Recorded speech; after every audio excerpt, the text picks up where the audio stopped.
नमस्ते सबको। स्टूडेंट्स, हमारा आज का चैप्टर है कन्फ्रंटिंग मार्जिनलाइजेशन। ये हमारा चैप्टर है। मार्जिनलाइजेशन के बारे में हम ऑलरेडी बात कर चुके हैं। हमने समझा था मार्जिनलाइजेशन का क्या मतलब होता है। मैं फिर से रिपीट कर रही हूँ। मार्जिनलाइजेशन वो सेक्शन होती है जो कि सोशली डिप्राइव्ड होती है, मतलब जिनके साथ डिस्क्रिमिनेशन होता है किसी भी तरीके का। ठीक है, उन उस पॉपुलेशन को हम बोलते हैं मार्जिनलाइज्ड पॉपुलेशन, या फिर उनके लिए जो बिहेवियर रहता है मार्जिनलाइजेशन उसको बोला जाता है। ठीक है, सो इस चैप्टर में हम उन्हीं मार्जिनलाइज ग्रुप की और किस तरीके से उसको रोका जा सकता है उसके बारे में हम बात करेंगे। इस चैप्टर में हम बात करेंगे कुछ तरीके, जिस तरीके से कुछ लोगों ने क्या किया, ये जो एग्जिस्टिंग इनइक्वालिटीज़ थी उनके खिलाफ फाइट किया, उनके खिलाफ अपनी लड़ाई लड़ी। जैसे आदिवासी थे, दलित, मुस्लिम, वुमेन और अदर और भी जो मार्जिनलाइज ग्रुप हैं, उन्होंने simply being citizen of India, उन्होंने अपने राइट्स को यूज़ किया और इस तरीके से उन्होंने कॉन्स्टिट्यूशन में जो उनको हक दिए हैं उसके लिए उन्होंने फ़ाइट किया, ताकि उनको इक्वल हक जो कॉन्स्टिट्यूशन उनको देता है वो उनको मिल सके। ठीक है, so in this way how they invoke the fundamental rights, उसके बारे में ये चैप्टर है। कॉन्स्टिट्यूशन, जैसे हमने पहले भी बात की है, फर्स्ट चैप्टर में ही हमने बात की थी कि कॉन्स्टिट्यूशन में कुछ कुछ प्रिंसिपल्स हैं, कुछ लॉ हैं हमारे देश के बारे में किस तरीके से चलेगा, और उसी में कुछ फंडामेंटल राइट, बेसिक राइट जो कि हर एक सिटीज़न को दिए गए हैं बिना किसी डिस्क्रिमिनेशन के, वो हमारा कॉन्स्टिट्यूशन राइट, कॉन्स्टिट्यूशन हमें देता है। और ये भी बात करता है कि हर इंडियन को इक्वली ही ट्रीट किया जाएगा।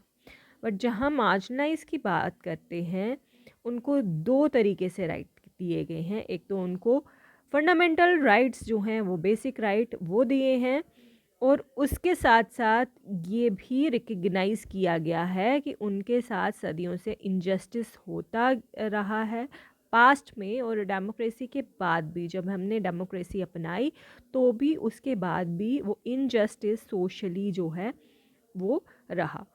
और इसलिए गवर्नमेंट ने कुछ इस तरीके से आज जो है लॉ भी बनाए हैं जो उनको फेवर करें, ताकि उनको जो डिस्क्रिमिनेशन है उसको कम किया जा सके, उसको ख़त्म किया जा सके। ठीक है, सो इन बहुत से ऐसे इंस्टेंसेस हुए हैं, इवेंट हुए हैं, जहाँ ये जो मार्जिनलाइज लोग थे इन्होंने गवर्नमेंट को फोर्स किया है कि वो ऐसे इस तरीके से लॉ बनाए जो कि उनके बेसिक राइट्स को, उन इस तरह के लॉ बनाए जो उनके बेसिक राइट्स को प्रोटेक्ट कर सके। इसी में से एक है आर्टिकल 7।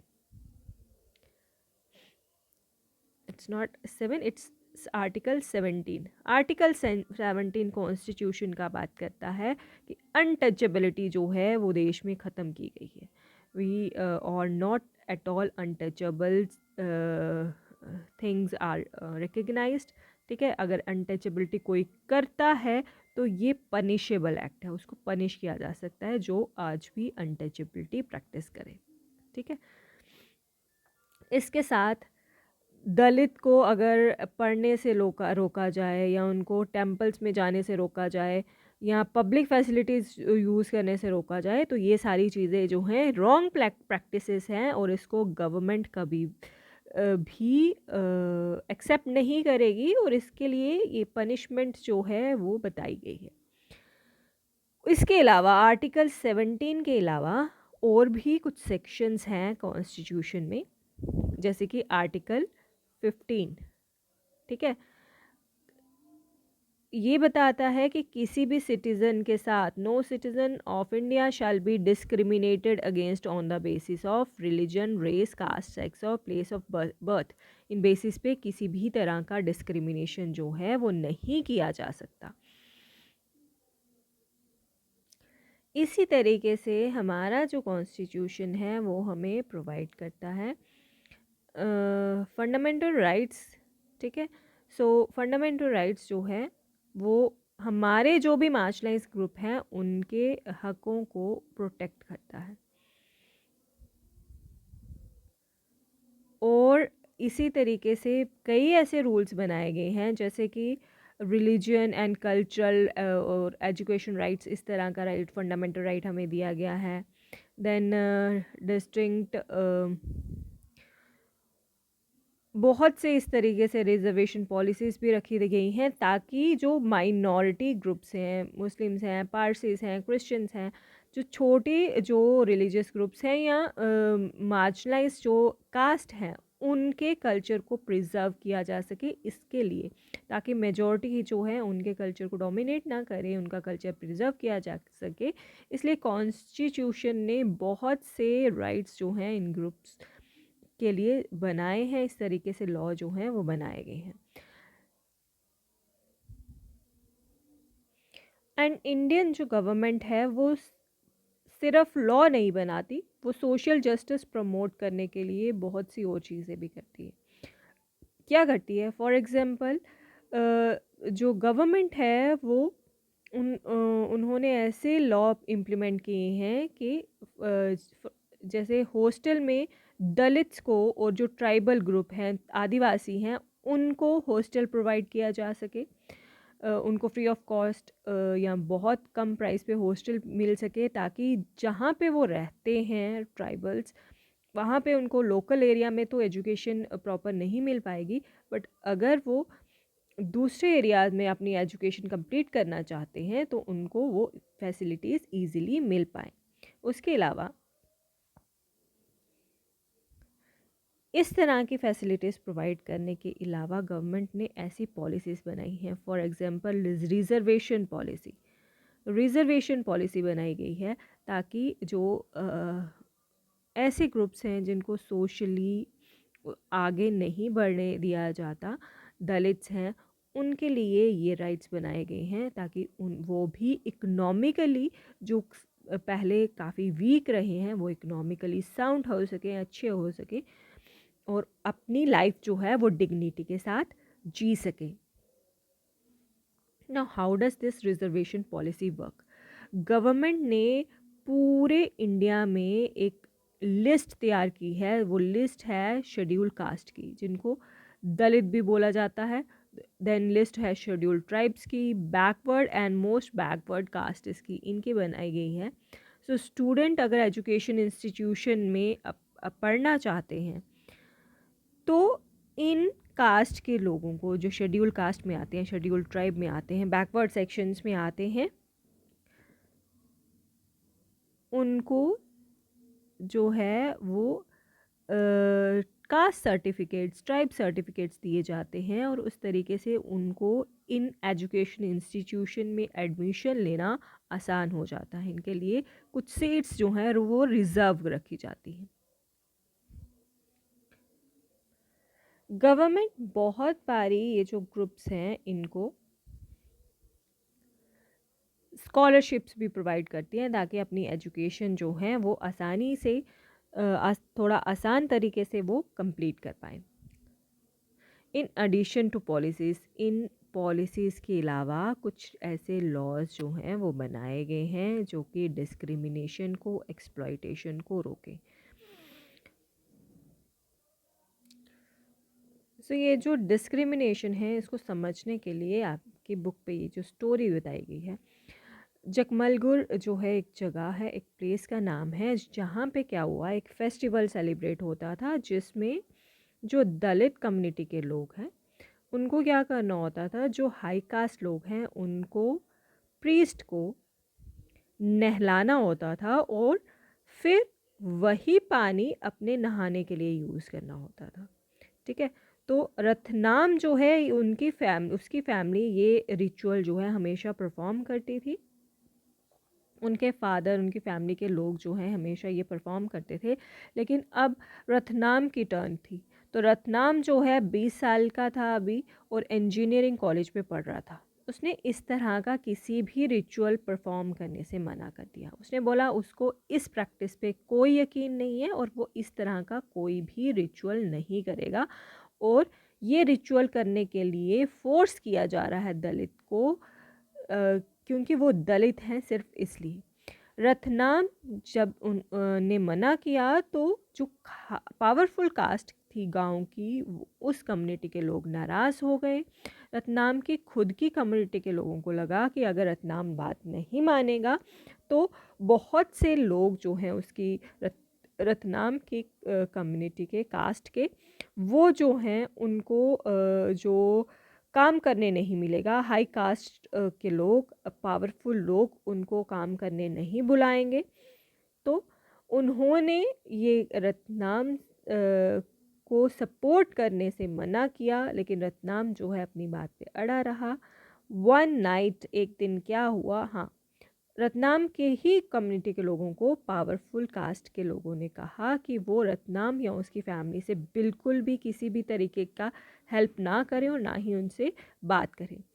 एक दिन जो है कुछ गांव में कुछ लोग आए और उन्होंने उनकी रतनाम की हट उस पे आग लगा दी।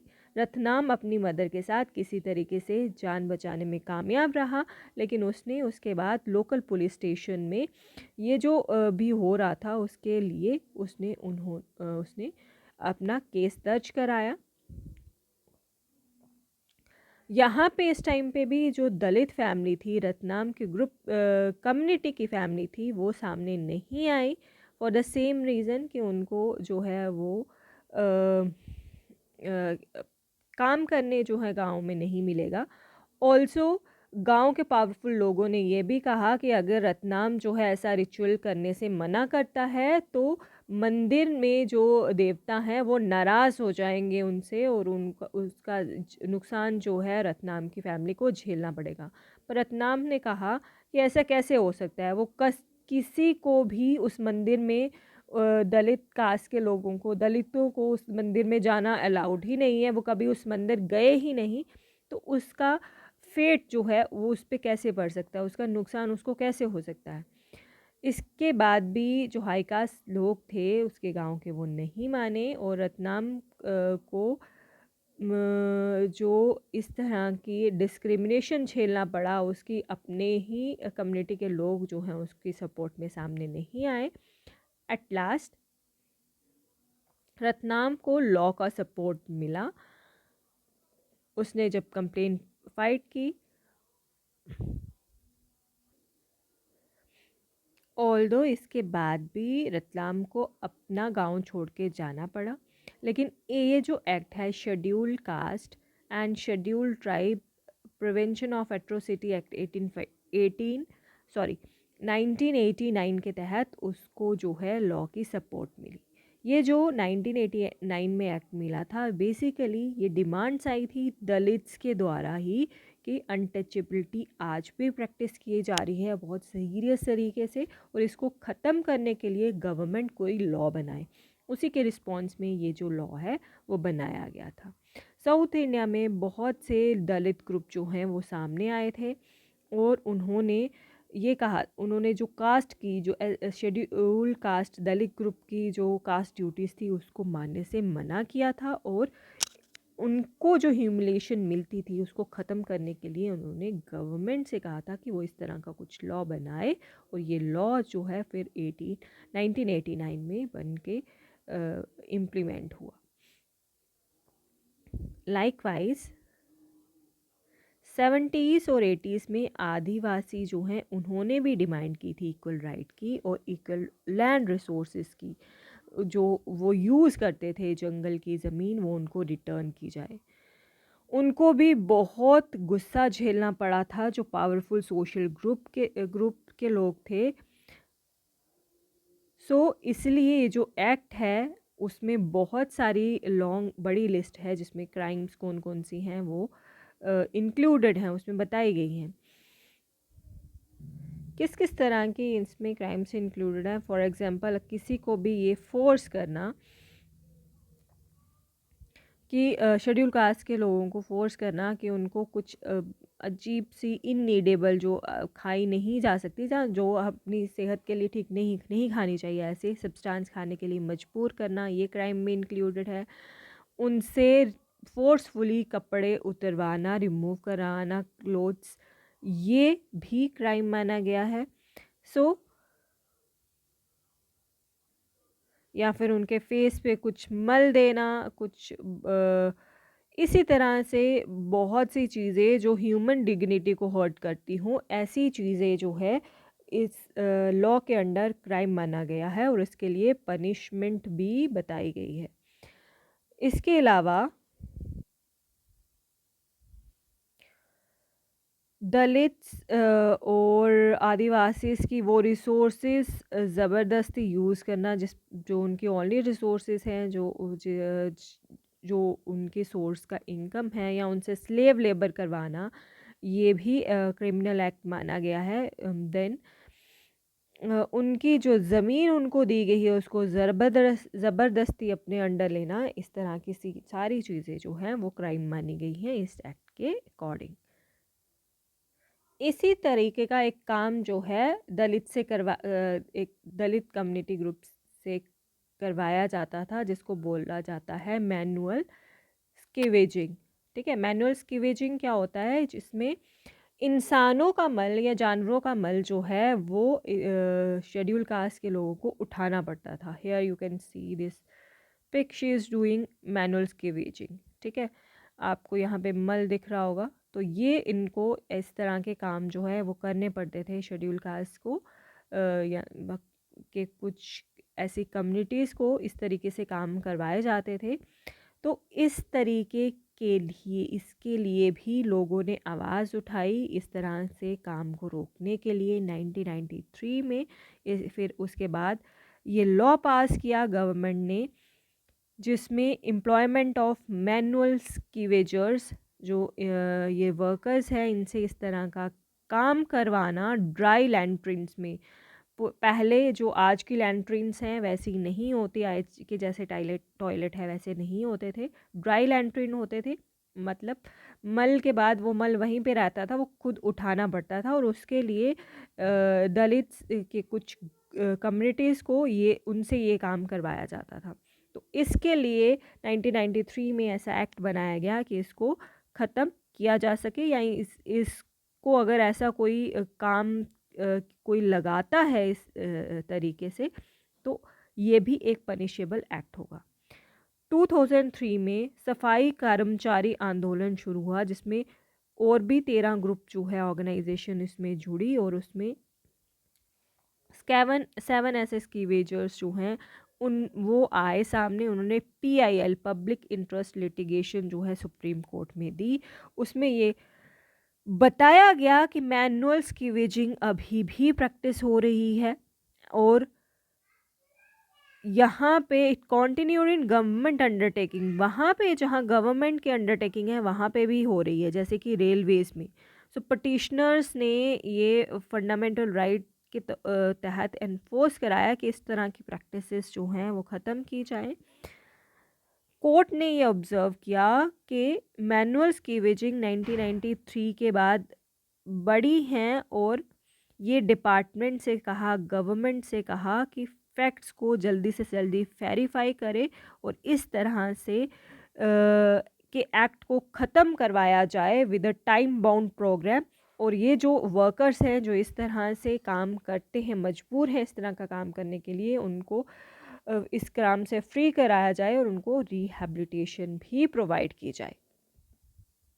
इसी तरीके से आदिवासीज़ जो हैं उनकी भी डिमांड्स रही हैं, और उन्होंने भी 1989 एक्ट के ज़रिए बहुत सी डिमांड्स जो हैं उसको अपनी डिमांड्स को आगे रखा है और वो मनवाया है। फॉर एग्ज़ाम्पल, आदिवासीज़ आपको पता है वो जंगल के एरिया में रहते हैं और वहीं फॉरेस्ट रिसोर्सेज को यूज़ करते हैं, लेकिन बहुत बार ऐसा भी हुआ कि उनको फोर्सिबली ज़बरदस्ती लोगों ने वहाँ उन एरिया से निकलवाया, और ट्राइबल्स जो हैं अपने जगह पे रहने से, उनको अपने एरिया में रहने से मना किया गया। इन दैट सेंस बहुत से आदिवासीज ने फाइट किया कि ये जो ट्राइबल्स जो हैं वो, उनका कल्चर है वैसा, फॉरेस्टेड एरिया में रहते हैं और जुडिशली फॉरेस्टेड एरिया के चीज़ों को यूज़ करते हैं, तो that is their right to be, जिस तरीके से वो ट्रेडिशनली रहते आए हैं उनको वैसे रहने दिया जाए। और नॉन ट्राइबल पीपल को उनकी ज़मीन जो है वो ना दी जाए। ठीक है, जो लोग नॉन ट्राइबल हैं उनको उनकी ज़मीन नहीं दी जाए। इन केस उनको दी गई है तो आदिवासी को पूरा हक है कि वो वापस अपनी ज़मीन ले सके। इसी तरीके से एक एक्टिविस्ट हुए हैं सीके जानू, आदिवासी एक्टिविस्ट हुए। उन्होंने कहा कि अगर कॉन्स्टिट्यूशन राइट्स को वायलेट किया जाता है, ट्राइबल्स को उनका हक नहीं मिलता, बेशक चाहे वो गवर्नमेंट ही ऐसा करे, तो उसके लिए जो है ये एक्सप्लॉइटेशन बंद होनी चाहिए। और जो भी टिम्बर या कुछ भी गवर्नमेंट अपने फ़ायदे के लिए ट्राइबल एरिया से लेती है, वो ख़त्म होना चाहिए। हमें ये सेंचुरीज से रिजर्वायर्स को रिज़र्व करने की ज़रूरत है। इनको रिज़र्व्ड एरियाज़ में, जो फॉरेस्टेड एरियाज़ है, इनको रिज़र्व्ड एरियाज़ में और सेंचुरीज में चेंज करना चाहिए, रिकग्नाइज़ करना चाहिए, और उनकी ट्राइबल्स की ज़मीन उनको वापस मिलनी चाहिए। इन केस कुछ ऐसी सिचुएशन है कि उनको ट्राइबल्स को ज़मीन वापस नहीं दी जा सकती, तो गवर्नमेंट को उनको कंपनसेट करना चाहिए। और गवर्नमेंट जो है इतनी बड़ी बड़ी बिल्डिंग्स बनाने के लिए उन एरिया में पैसे स्पेंड करती है, तो एक अच्छी खासी अमाउंट, एक अच्छी अमाउंट जो है ट्राइबल्स के लिए भी स्पेंड करे, ताकि उनको, जिनको उनके एरिया से निकाला गया है, उनको एक अच्छी डिग्निफाइड लाइफ जो है मिल सके।